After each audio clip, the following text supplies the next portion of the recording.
Good morning and welcome to Supply Chain Now Radio.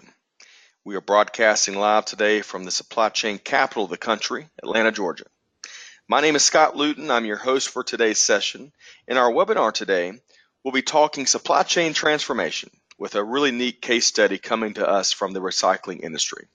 Our featured speaker will be Gözde Capar, Director of Supply Chain and Logistics at Strategic Materials Incorporated. More about Gözde in just a moment, but as always, we're glad to have you with us here today on Supply Chain Now Radio. So let's tackle our ground rules first. All attendees will be on mute as we're looking to optimize the audio experience. Now, with that said, let's make it as interactive as possible. So please do submit your questions via the chat toolbar. We'll answer as many as we have time for at the conclusion of today's webinar. And finally, a PDF of today's presentation and recording will be sent out in the next few days to each of our registrants. All right, so let's take a minute to recognize our sponsors here on Supply Chain Now Radio. Big thanks to our sponsor, APICS Atlanta, which has been serving the Metro Atlanta community since 1964.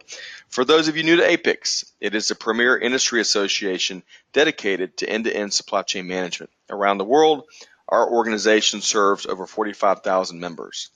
APICS offers membership and professional development, a wide range of education opportunities, industry-leading research and publications, and widely recognized professional certifications. To learn more, visit us at apicsatlanta.org. And a special thanks to our sponsor, TalentStream, a WeBank certified recruiting and staffing firm that specializes in helping organizations find top talent in the engineering, manufacturing, and supply chain space. Did you know TalentStream has averaged a 45-day time to fill on its core job searches in 2018? Contact them today to put that V8 search engine to work for your organization. To learn more, visit us at talentstreamstaffing.com. Okay, so let's share more information about our featured speaker today. Gözde Capar is Director of Supply Chain and Logistics at Strategic Materials Incorporated, also known as SMI, the biggest glass recycling company in North America. She oversees transportation, which includes rail, trucking, and ocean shipping, and procurement. Prior to SMI, Gözde held several roles at Bayer and Mimeo.com. Her expertise includes leading and facilitating teams involved in process improvement. One incredible talent that Gözde has is really using data analysis to provide detailed insight into problems. Gözde holds a Master of Science in Industrial Engineering from Mississippi State University. She has a Bachelor's in Industrial Engineering from Sabanci University in Turkey. Gözde is an ASQ certified Six Sigma Black Belt and an APICS certified supply chain professional. She is also a fellow APICS volunteer leader, as Gözde is the past president of the APICS Houston Chapter. She and I caught up with each other at APICS 2018 in Chicago a few weeks ago to prep a bit for this webinar session, and I can tell you our audience is in for a real treat. So with no further ado, please welcome Gözde Capar. Thank you so much, Scott. I am very happy to be here, and thank you so much everybody for joining us today as I share more insights about the recycling industry and behind the scenes. As Scott mentioned, I work at Strategic Materials Inc., and the pictures basically tells us a lot of stories, and I try to incorporate a lot of them. But we will talk about the glass and the role that it plays in our everyday lives. I would like to share a few fun facts with you. Then I would like to walk you through the recycling industry. Where does the supply come from? And what happens in the operations, right, at the plants, at the processing stage? And then what are the end markets? I also introduced Strategic Materials, or SMI, a little bit so that it can give you enough context in terms of the transformation and why it was needed and what did we do. I saw that some of the registrants are already from the logistics industry. I hope that you will be really interested in hearing about the transformation here, and we can have a good discussion in the Q&A session. All right, so glass. I hope that you prefer your beverages and your drinks, right, in glass containers because it's really healthy. But other than that, whenever I meet with either customers or vendors, when we talk about glass, one thing really surprises everybody. And that is glass never wears out. So if we prefer to recycle the same bottle over and over again, the chemistry, the composition of it would stay the same, and it will be good to recycle forever. It is very versatile, and it's a cost-saving material, which we will talk about it. And that's why obviously glass is recycled. That's why the glass recyclers are in the business, that we can actually process glass and then sell it back to the industry. Some other facts would be that 6-pack of recycled beer bottles, basically if we crush it and sell it back to the fiberglass industry, it will be enough to fill a standard wall cavity. So fiberglass is one of the key industries that the glass cullet will be used. We talked about the less energy portion, or the cost-saving material. The value of glass cullet is actually all about the energy savings. So when glass is made at the furnaces, when we use the glass cullet, it actually reduces the melting temperature of the glass batch. Therefore, less energy is needed to hash out all the raw materials. So if the energy market is good, oil and gas is good, it means that the energy costs are high and the value of glass actually increases at those times. But when the oil and gas and the energy is low, the prices are low, like in the 2016-17 area, then glass cullet also loses its value in terms of the marketplace. One other factor that we will discuss quite a bit is that right now in the market, there is more recycled glass demand than the supply. And keep in mind, in every company, we do discuss that we need to basically balance the supply with the demand. But actually in recycling industry, it is not possible that we place an order for recycled glass. It is really upon the end consumer and the companies to recycle the glass. So it is limited supply, therefore it's a closed supply chain. Once the glass goes to landfill, unfortunately, there isn't any way to recover it back. So it will be lost forever. But if it stays in the recycle stream, then it can be recycled forever.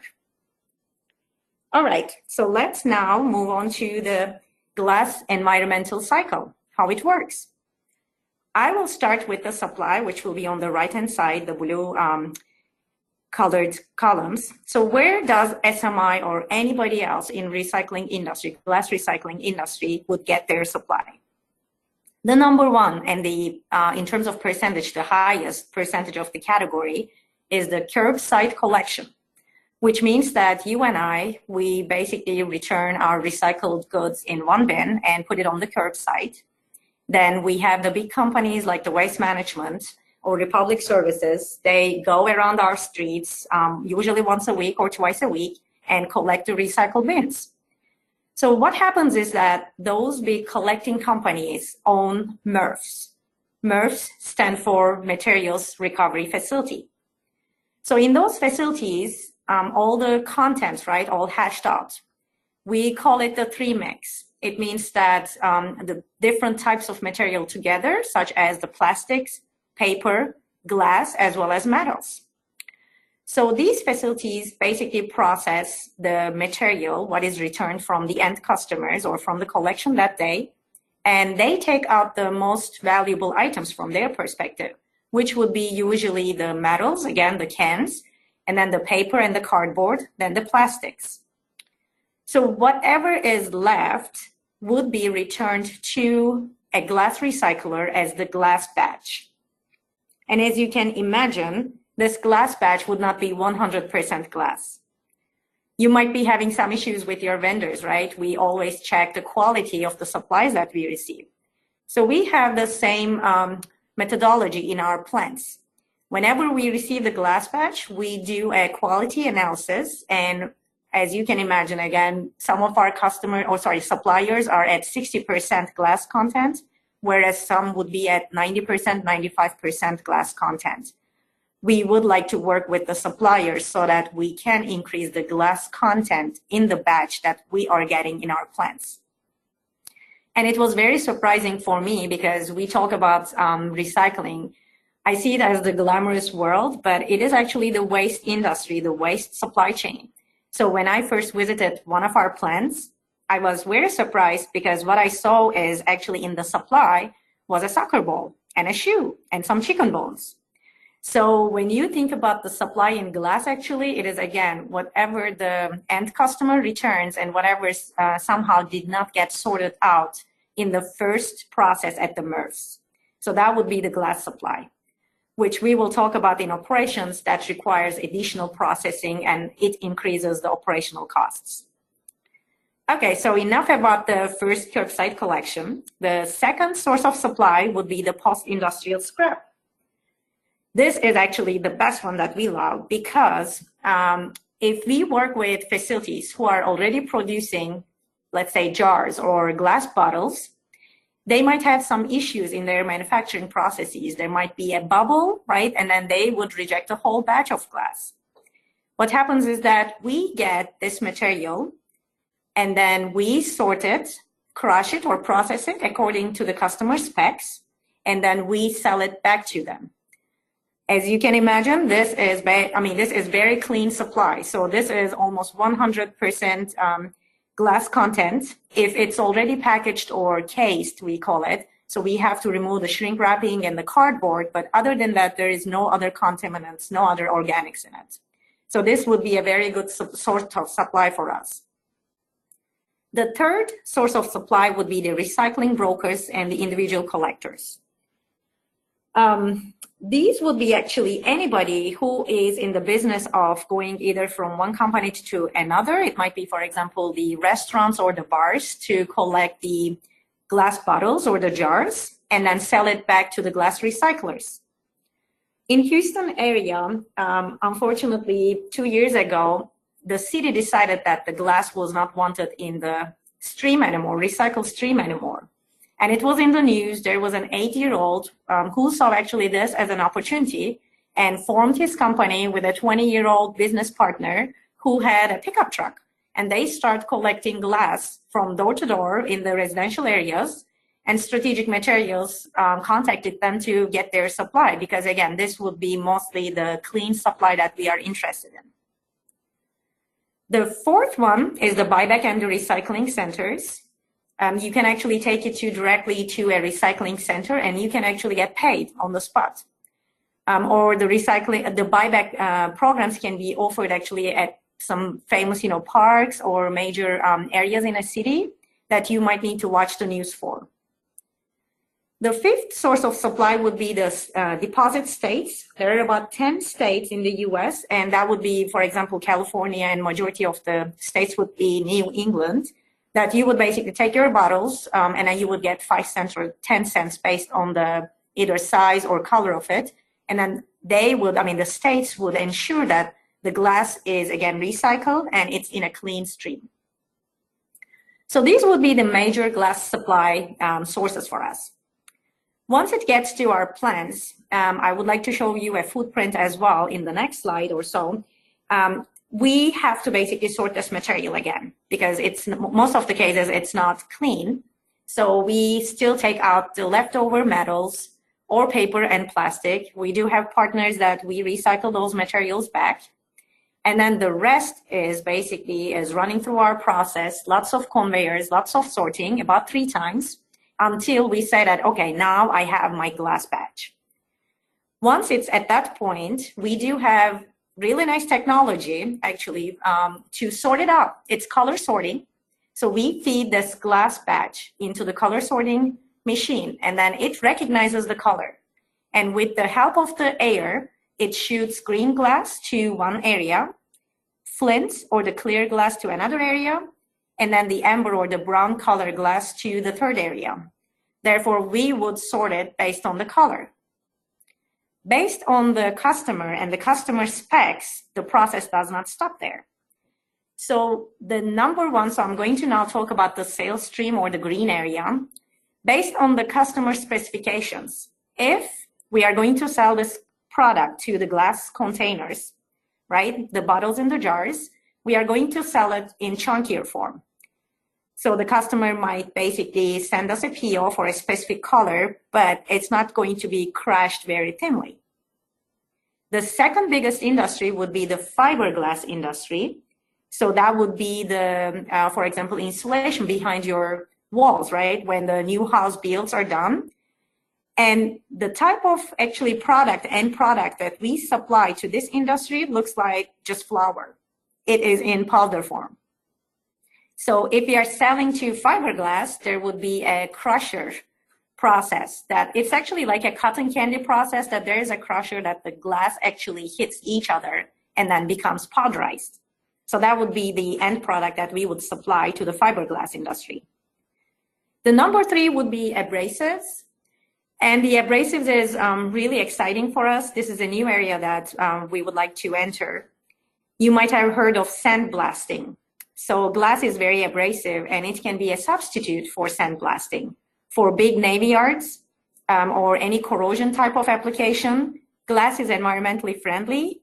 There is no dust, so there should not be any issues around the silica dust. And it can be reused if the material is recollected. The 4th end market would be the flat glass. This would be the windows. This would be the windshields.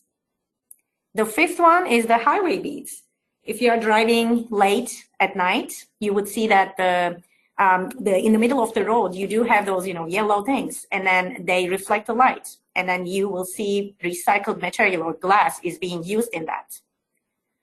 The last and least one is the specialty glass, and this would be the most expensive actually product.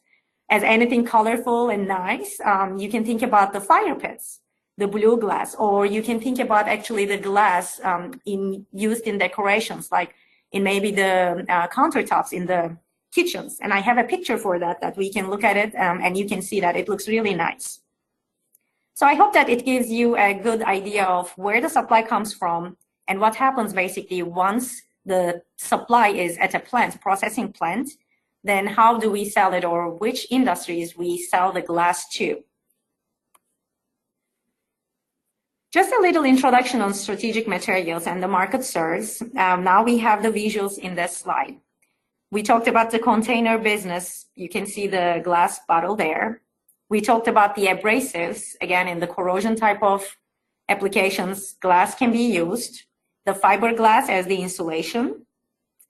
Then the specialty, you see different colors of glass incorporated. We have the highway beads.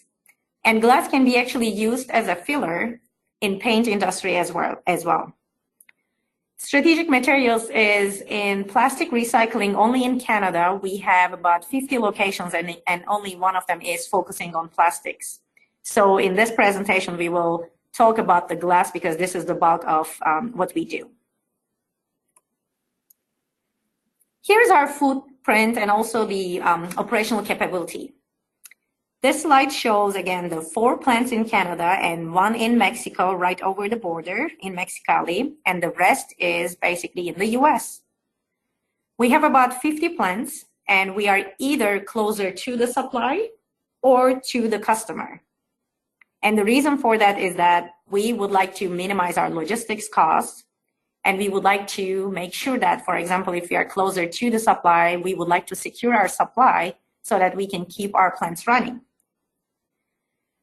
Unfortunately, when this slide was prepared, we did not get the kind of too bad news, and it's about the market dynamics that we will go into later. So one of the facilities in the New England area, the Franklin one, is now closed because our customer plant that was buying our supply, almost 100% from this plant, is closed due to the decreased glass demand in the marketplace. The packaging trends right now is moving away from glass in terms of the glass containers. So if you think about how beer or even wine is packaged these days, you can see that we still have the 6-packs sold, but we also have the alternative packaging, such as the cans, right? Or if you think about the wineries, some of the smaller wineries are experimenting with packaging, and they do sell the box wines. Therefore, there is a demand decrease that we see, and unfortunately, one of our customer plants was closed in the New England area. That led us to think about reconsolidation in the area, and unfortunately closed one of our plants. In Atlanta region, there was also another customer plant, Owens, Illinois, shut down its doors this year. We are lucky enough that we were diversified in the region, so we are not going to close any of our plants, but we did lose another customer this year. We talked about the technology that we have. We are using the color sorting technology to ensure that we follow the customer specs and we can process our supply. And also the fine grind technology would be the one that actually crushes the glass and tailors to the insulation or the fiberglass industry. So we do invest in our equipment, and there is a notion that recycling should be cheap or the processing should not cost that much, but it is actually an expensive business to be in. All right, so now let's talk about the headwinds, or I would like to see it as the opportunities. Glass recycling is a low margin industry. You can think of it along the lines of commodities as well. And remember, it is a substitute product. So glass recyclers not only compete with each other, but they also compete with the virgin materials. Glass has only 4 ingredients: sand, soda ash, limestone, and glass cullet. So if there isn't enough glass cullet in the marketplace, the glass manufacturing plants can actually make up that volume by adding more raw materials or the virgin materials into their recipes. Or alternatively, they can opt out to use more glass cullet and then buy less of the virgin materials. The perception of recycling is that it should be cheap, and we discussed some of the technology that we need to use to make sure that our customers are getting what they need. Because if we do not give them the right supply in the form that they want or the specifications that they want, we know that the whole batch would be ruined. So we make sure that we keep up with our technology and the processes at the plants, but the operational costs are going up. And I would say that I wasn't aware of this, but if we look at the waste supply chain, actually the companies or the partners in the supply chain should be better aligned. Because glass recyclers are getting the supply, in some of the cases because the landfill option is too expensive, like in California. So not necessarily it's the right thing to do, and we need to incorporate and make sure that we are using less of the Earth's resources, but there are other dynamics that gives the answer that, okay, recycling is the way to go, but it is more or less the cost concerns. So it will be great to see actually more municipalities or the cities encourage recycling in a way that maybe landfills are getting more expensive. We talked about the packaging trends. This is the most important trend that we are focusing on. There are some alternatives in the marketplace that actually makes the glass demand go down. And we are looking into coming up with ideas and different markets so that we can still use glass and sell glass to the marketplace. And I would like to talk about one example about the cost reduction, right? Or the makeup for the lost demand in the US market. We were looking into as a company what we can do and how we can expand. We talked about the abrasives, right? The substitute, let's say, for the blasting material. And the second one is actually expanding to Latin America, because we found out that Latin America market is probably about 15 to 20 years behind the US curve, meaning that the glass containers are still preferred in terms of beverages or just the jars or the containers in the supermarkets. So the question for the logistics team is, how do we get our product from the US to the Latin American market? Let's say just to our neighbor, to Mexico. We have some challenges such as the exchange rates, right? And the tariffs right now. What we found out is that we picked the most southern plant, right, closest plant to the customer to minimize the logistics cost.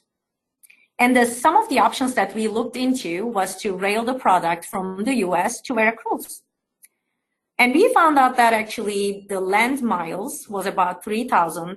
Cost was really high for our customer to send us a PO, and the transit time was an issue. So talking with our vendors, we found out that there is actually a rail barge departing in Mobile, Alabama. So I put some pictures that rail cars actually get onto this barge, and then they spend about 4 to 5 days on water, and then they get to Mexico, Veracruz, and then they get onto the tracks and to be delivered to the end customers.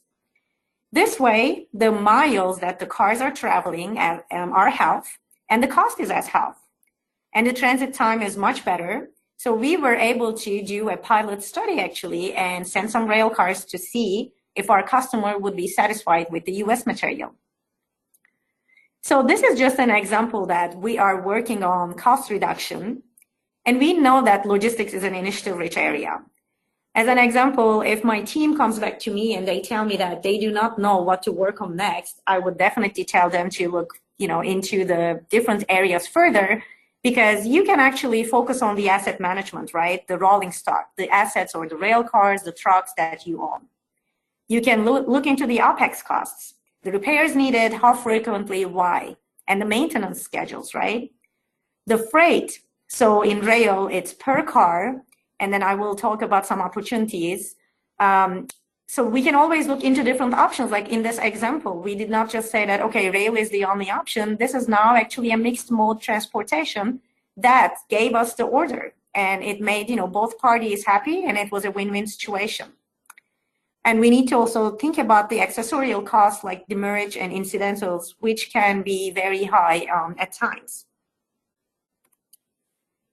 All right, so now let's focus on the supply chain transformation. And how did it start? At Strategic Materials, logistics management was outsourced for a couple of years. And for a variety of reasons, it wasn't working well for the company. And logistics was identified as a core competency, and the idea was to bring it back in-house.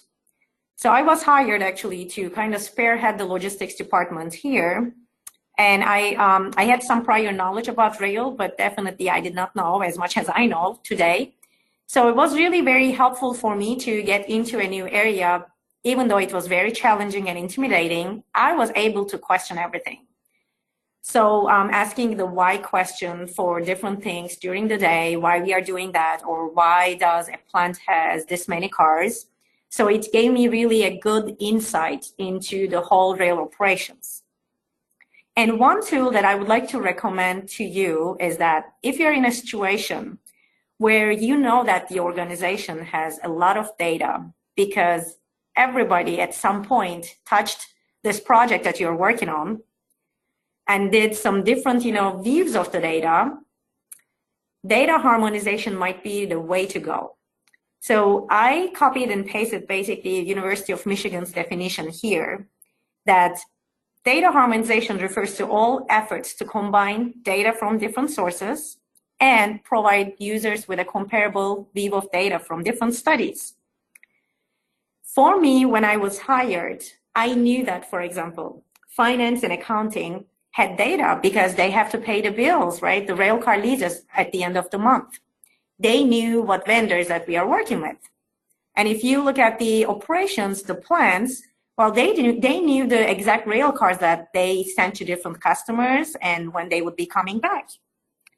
If you look at another area, for example, the mechanical data, right, for our maintenance folks, well, they knew more about the rail cars, exactly how many tons that you can load into them, or how many compartments, or even if they are open top or closed top cars. Another area, legal, right? So we have agreements with these vendors. And when did we start the agreement? When is it going to end? What is the term? So obviously there was a wealth of information, but there wasn't really one view that we combined everything. And then we had representatives of each department or each area to agree on the data set. So we used data harmonization to create basically a database for rail. Our objective was to get an understanding of our rail fleet and the areas that I mentioned, right? So finance, accounting, how much are we paying for every single car, and then which vendor is leasing us this car.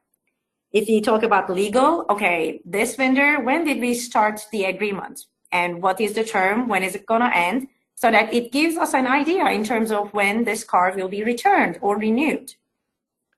The mechanical portion is very important because we can then get deals in terms of the maintenance packages. or just to know if we need to substitute a car, what type of a new car that we need to get. Plant information is important because every plant needs to have enough rail cars to satisfy the demand. We never want to have a lost sale just because that we do not have the right asset at the right place. So that's why I found it very helpful to create this database. At least it gave us that initial push to actually dive deeper into this area and come up with a good process that works for all the participants. Let me show you more the SMI rail network to you. The first chart here has the bubbles that shows the sizes of the rail fleets that we have at different plants. And then the bottom chart shows the rail served plants in green and the customers that we are looking into either sending a rail car or already sending the product via rail, I should say, either existing customers or the potential customers. Some fun facts would be that we have about 500 leased cars.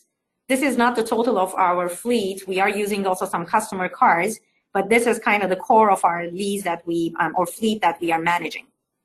We have 24 rail customers. We have 19 plants on rail. If a plant is not working or it does not have the rail tracks, then we work with the transloads. So we have two situations where we truck our material to a transload and send it to the end customer in rail cars. And the average mile per lane, so it is actually about 1,500 miles. And if you're familiar with logistics, rail would be economical if you're really shipping the long distance as opposed to the short distance. And I believe that it's about 250 to 300 mile radius is what we use to compare the trucking versus the rail. So outside of that radius, the 300 mile radius, rail seems to be more competitive. And we work with 39 railroads. And this number includes Class 1 railroads, the big ones that you might have heard of, like the BNSF, Union Pacific, CSX, NS, and the Canadian ones, as well as the short lines that are serving our plants or the transload facilities. So we have a good network, and we would like to take advantage of the rail. So now the transformation itself. When I first started this job, I was looking into this database that we created. And I saw that actually we had 21 different specs of cars. So we had some 4-compartment cars. And when I say compartment, you might not be familiar with rail cars. If you look at the picture, you will see the 4 gates at the bottom. Those are basically the unloading mechanisms. And every gate is connected to a compartment inside the rail car. So we had the most common car that we had was 4-compartment cars, and they were about 60 foot in length. And what we tried to do after looking at the data and understanding how much material we can actually ship in these 4-compartment cars, we identified that actually a newer built, less bulky, 2-compartment cars can give us more weight, which means that we are going to pay the same amount when we ship out a rail car. Freight is same, but we can actually ship more in a 2-compartment car, which is actually shorter. So that would be the 42 foot length. And the target 2017 and after is to convert our fleet to about 3 sets of specs. These rail cars, again, they are lighter because they were built later. They're about 10 to 15 years old. Newer cars means that there are less mechanical issues with them. And it has only 2 compartments and 2 gates, which means if we need to repair something, we need to worry about only 2 gates, not necessarily 4 gates. So it's cheaper. And them being shorter, actually we can fit more of these cars on our track, which actually maximizes our capacity and reduces the demurrage or the penalties that we might pay to the railroads. What about the inside? So the initial fleet was very old, about 35 years old. And I'm not very proud of these pictures, but I still wanted to share with you that this was actually my first nightmare when I first started the job, that we had a leaking car. And you can see that the railroads tried to stop it with just putting some, fabric in there.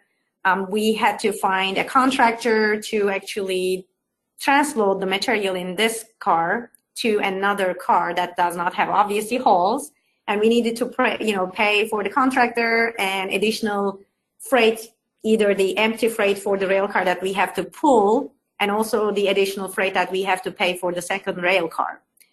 And you can see the inside is flaking, which luckily we did not have any contamination issues, but it could lead to a customer complaint. So now with the newer fleet, we are very happy that we have shiny interiors, and glass is abrasive. We do understand that, but still we are maintaining our cars so that we do not run into the same pictures as a few years before. So these are with pictures before and after the railcar fleet. And I would like to show you more of our KPIs before and after so that I can give you good information or good knowledge. The other thing that gave me more information on once we have the data harmonization database is actually the fleet sizing. It is very important to have the right amount of cars, not necessarily cutting the plants too short so that if there is a car that needs to be repaired, they would not have enough cars to actually supplement it. But still, we should not have cars in storage in anticipation of future orders. So that's why I was using the capacity planning tool.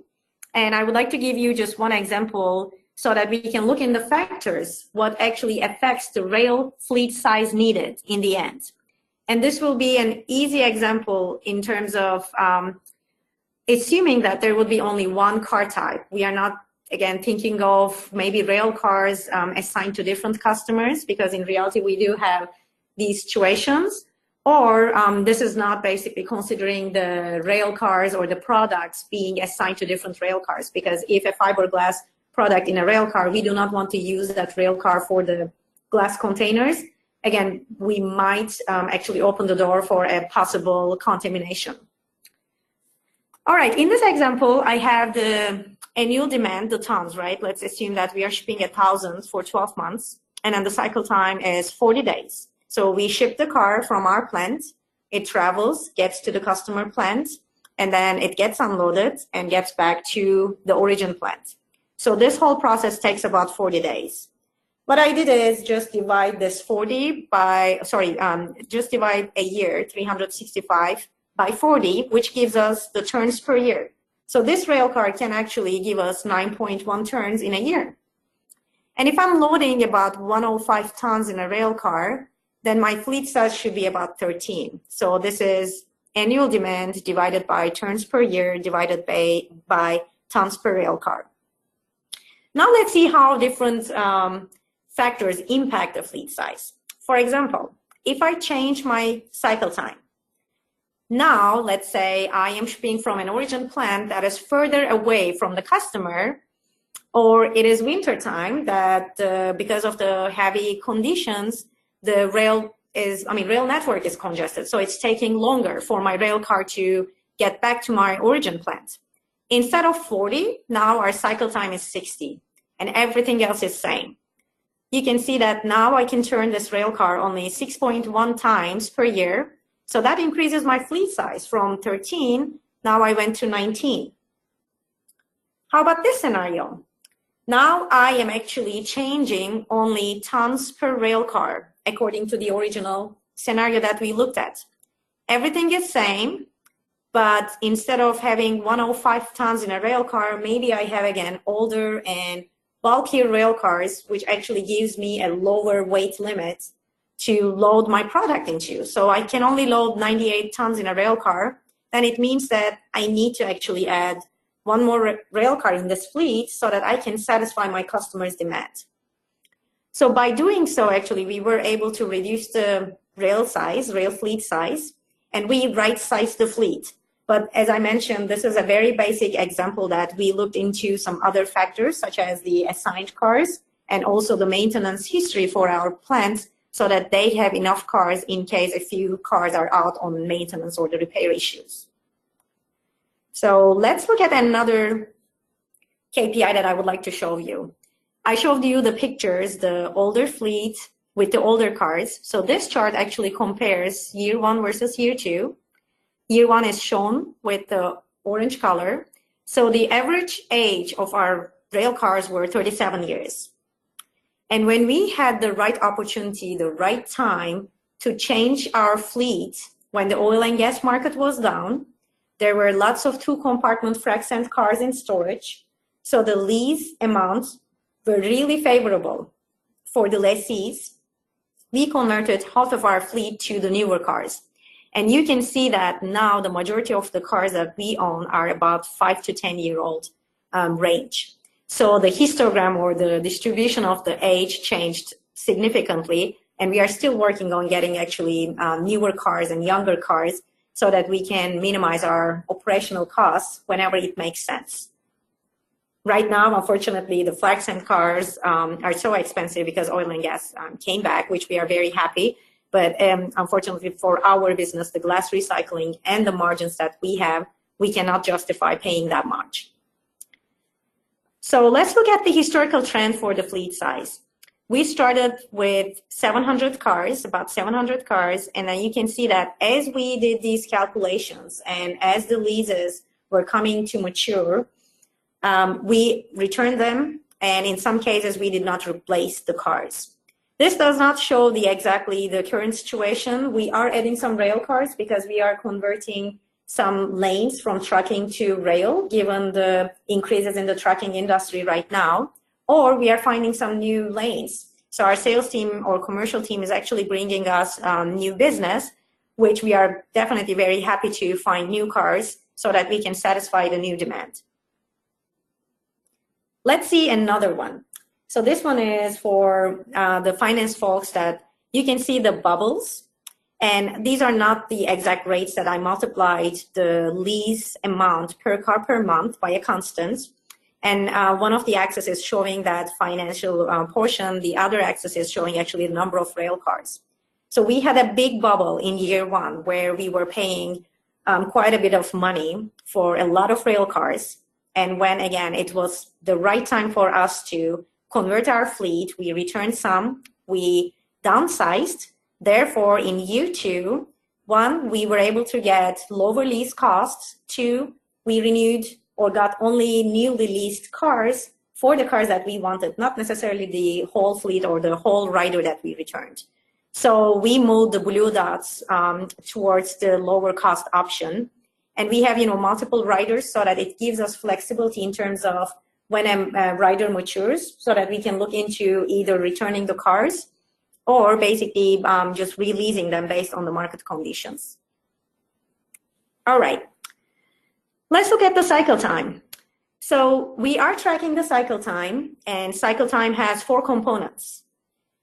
When a car is shipped from our plant, I am going to basically talk about the loaded trip, right? So the car is loaded, it is going to transit as a loaded car.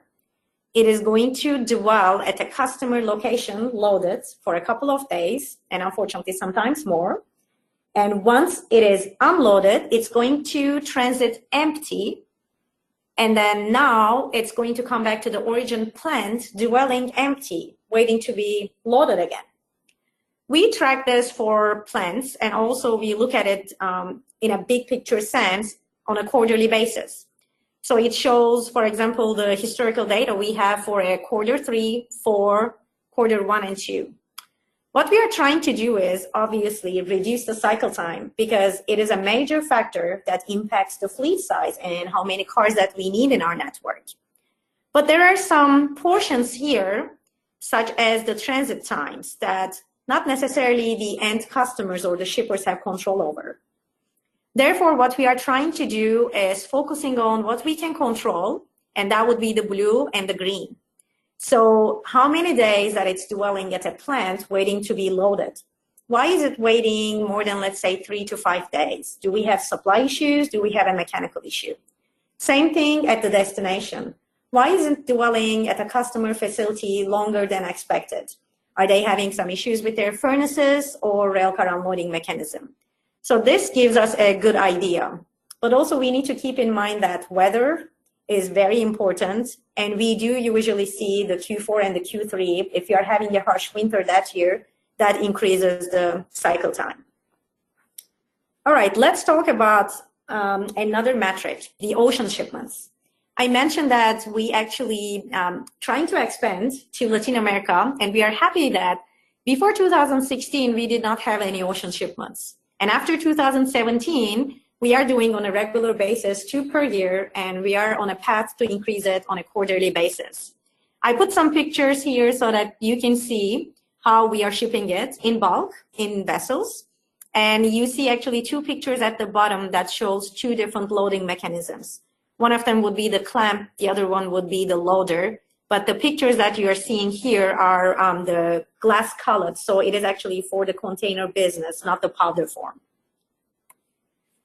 Last but not least, we are thinking of utilization all the time, because what we pay for freight on a rail car is the same amount if we have only 10 tons in a rail car or 110 tons in a rail car. And you can see somewhat the hockey stick trend here, which we are happy that we are tracking how we are doing in terms of tons that are put in a rail car. The big increase came from the rail car fleet, the rail car conversion process in our fleet, that now that we have rail cars that we can load more, obviously that was the major factor. We do try to explain why we have some maybe dips in this chart, and as soon as we can find out the root cause, we take corrective actions so that it can be brought back to normal. And our normal right now is about 102 tons, given the mixed fleet that we are still operating under. But compared to a few years ago where we were 98, we are very happy with this result. All right. So in summary, we talked about glass being a sustainable and environmentally friendly material. And I talked about some of the headwinds that we are getting because the packaging materials is actually changing, and most of our customers are preferring the less costly alternatives like the cans or the metals. If we can align better in the waste supply chain, then actually recycling industry or our world in the end would see a better result. And I recommend everybody the data harmonization, just coming up with a set of values or fields that everybody in the company can agree on, and that database or the sheet would serve as the main goal. And there is infobesity in every organization. Like, we have a lot of information in the organization, and definitely data harmonization would help you with that. And also logistics can be a deal maker or breaker, so we should all make the best of it. And with that, Scott, I'll turn it over to you. Terrific. So to our audience, we're going to take the next 10 minutes or so, and we're going to pose some questions to Gözde. So here's your chance to not only pick the brain of a supply chain leader that's been taking the organization through a transformation, but also clearly someone that is a subject matter expert on the recycling industry, which continues to be more and more important for all of us.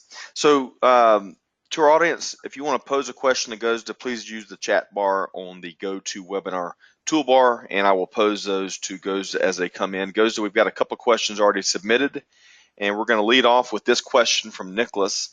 He asked, was any optimization software used in right-sizing the fleet, or was it all formula-driven? Yeah, I wish I could say that we used the optimization, but it was all Excel database and the historical data at that point, because we were going through actually an ERP transformation project too. So kind of the background information maybe on the company, that our leadership team is about 4 to 5 years with the company. The tenure is pretty short. So they were trying to bring in talent, and they were trying to upgrade everything that the company used.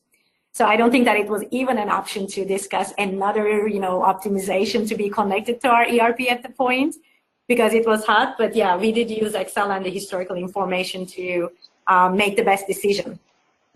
The power of Excel. What can Excel not do, Gözde? I agree. So the next question comes from Ben, and he asks, now that the transformation is complete, what are the priorities for the logistics team? Okay.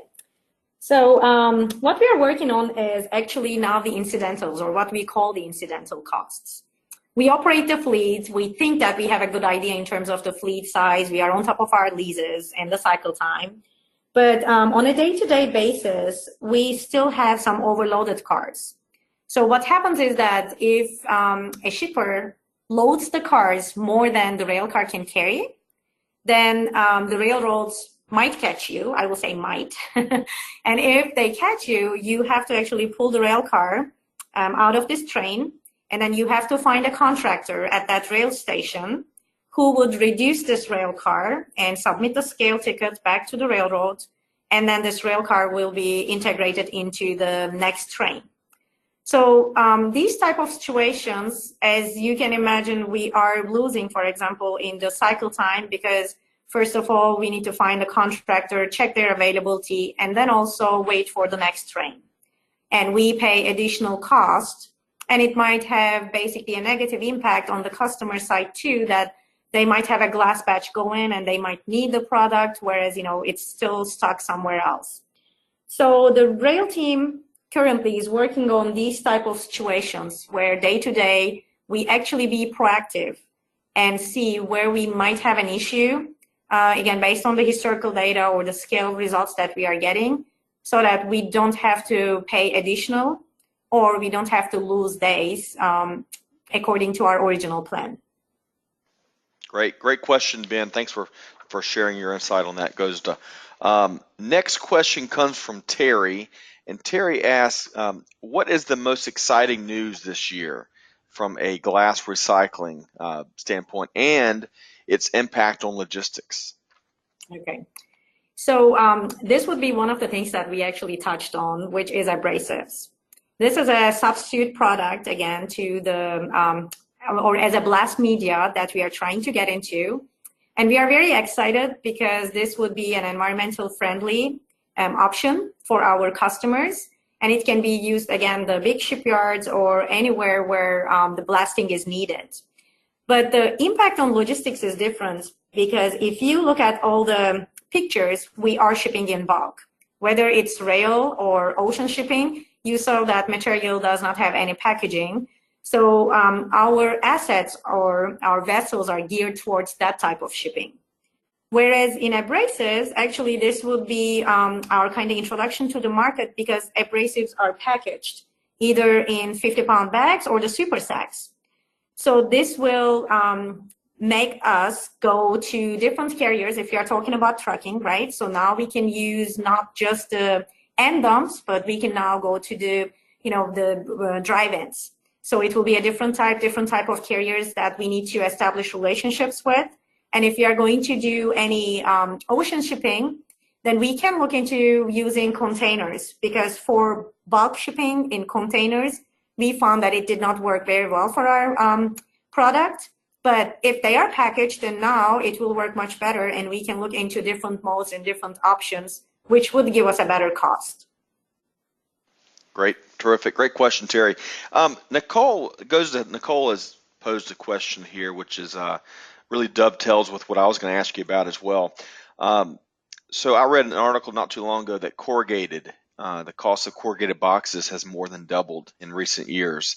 And Nicole states, with aluminum costs also increasing, do you foresee a change in packaging trends that you mentioned? Really, what are some of the changes do you think will take place from a packaging standpoint, given aluminum costs and corrugated costs increasing? Yeah, that's a great question. So we do see these cycles, but what we are also seeing is that, for example, a glass manufacturing facility now is closed, or that facility decided to go with an alternative type of material. Unfortunately, we do not see that decision revisited every single year. So it's going to be probably revisited either in the next 5 years or in the next 10 years. So for a different decision to be made, such as going back to, let's say, glass, I think we need to see consistent cost increase in the other markets or the types of materials, so that this issue becomes again the priority. We do hope that again glass will make a comeback, maybe not necessarily in the containers business, but the fiberglass with the housing builds, that is very encouraging, because we do see growth, I would say between like 5 to 10% every year. And also with the alternative substitute products that we are using and the Latin America expansion, we never again landfill the supply, so we are able to sell it, but our goal is to even grow the business. Great question, Nicole. Thanks for sharing that insight there, Gözde. I want to also pose one more question, kind of changing gears a little bit here, Gözde. I mentioned on the front end how we were able to reconnect up at APICS, up in Chicago for APICS 2018. And sorry for the curveball, but I'm curious, what were some of your bigger takeaways from APICS 2018 this year? I think there was a bigger emphasis in terms of the entrepreneurship, and I really like what APICS does. The schedule was great. So every session is obviously bringing us a different company, a different speaker with a different perspective.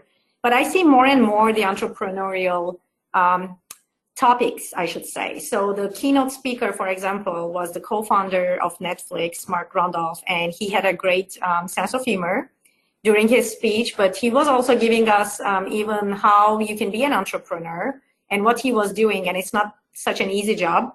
So I think that was encouraging because entrepreneur doesn't necessarily mean that, okay, I'm going to quit my job and start a new company, but rather even the things that we do in our daily lives, right? How do I do it, even easier, differently?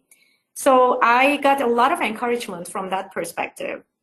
And then the leadership sessions, I see more and more the topic in terms of how do I develop myself.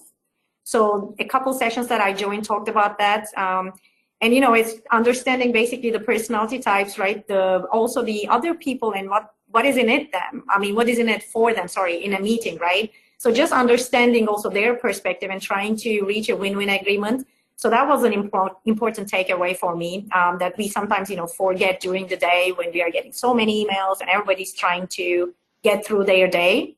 And the Women in Supply Chain was another great session that APICS brought it back for the second year, that we had great VP level speakers, and even a speaker in Houston area who was a PDM speaker for us in the past. She did a great job in a topic that is in your alley, actually, about onboarding new employees. And I enjoyed, hearing the stories of other women just juggling different balls, like, as a mom, as a, wife, as a supply chain professional, as a volunteer in different organizations.